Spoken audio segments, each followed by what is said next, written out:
महाभारत में क्रोध पर नियंत्रण रखने के लिए कई स्थानों पर कहा गया है। एक स्थान पर युधिष्ठिर अपने गुरु द्रोणाचार्य से पूछते हैं कि क्रोध पर कैसे नियंत्रण पाया जाए। द्रोणाचार्य उन्हें बताते हैं कि क्रोध एक शक्तिशाली भावना है जो मनुष्य को अंधा कर सकती है। उन्होंने कहा कि क्रोध को नियंत्रित करने के लिए व्यक्ति को पहले अपने क्रोध के कारणों को समझना चाहिए। एक बार जब वो कारणों को समझ लेता है तो वह उन्हें दूर करने के लिए कदम उठा सकता है। द्रोणाचार्य ने युधिष्ठिर उदाहरण के लिए वो क्रोध को लिखकर, बोलकर या किसी शारीरिक गतिविधि के माध्यम से बाहर निकाल सकता है। उन्होंने ये भी कहा कि व्यक्ति को अपने क्रोध को दूर करने के लिए सकारात्मक सोच और ध्यान का अभ्यास करना चाहिए। महाभारत में क्रोध पर नियंत्रण रखने के लिए कई अन्य स्थानों पर भी कहा गया है। एक स्थान पर कृष्ण अर्जुन को बताते हैं कि क्रोध एक ऐसा दुश्मन है जो मनुष्य को स्वयं को नष्ट कर सकता है। उन्होंने अर्जुन को क्रोध पर नियंत्रण पाने के लिए अपने मन को शांत रखने और अपने विचारों को सकारात्मक रखने का उपदेश दिया। एक अन्य स्थान पर भीष्म पितामह युधिष्ठिर को बताते हैं कि क्रोध एक ऐसी आग है जो मनुष्य को अंदर से जला सकती है। उन्होंने युधिष्ठिर को क्रोध पर नियंत्रण पाने के लिए अपने अहंकार को दूर करने और दूसरों के प्रति दयालु होने का उपदेश दिया। महाभारत में क्रोध पर नियंत्रण रखने के लिए दिए गए उपदेशों से यह स्पष्ट होता है कि क्रोध एक गंभीर समस्या है जिसे गंभीरता से लिया जाना चाहिए।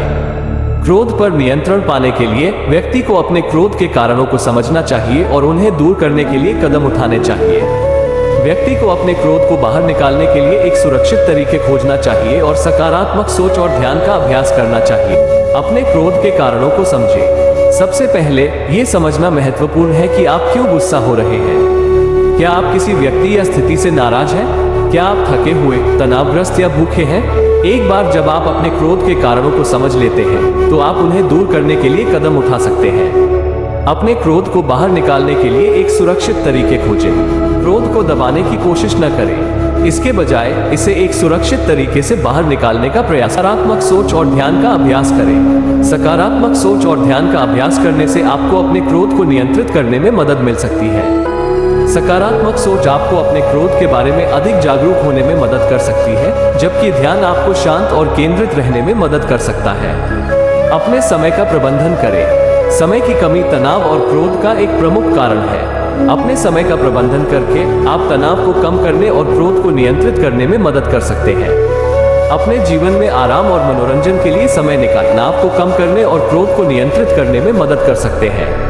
कुछ अतिरिक्त सुझाव। जब आप गुस्सा महसूस करें तो एक गहरी सांस लें और 10 तक गिनें। यह आपको शांत होने और अपने क्रोध को नियंत्रित करने में मदद कर सकता है। अपने गुस्से को व्यक्त करने से पहले कुछ समय के लिए प्रतीक्षा करें। जब आप शांत हो जाएं, तो आप अधिक स्पष्ट रूप से सोच पाएंगे और अपने गुस्से को अधिक प्रभावी ढंग से व्यक्त कर पाएंगे। यदि आप अपने क्रोध को नियंत्रित नहीं कर पा रहे हैं तो किसी विश्वसनीय मित्र या परिवार के सदस्य से बात करें।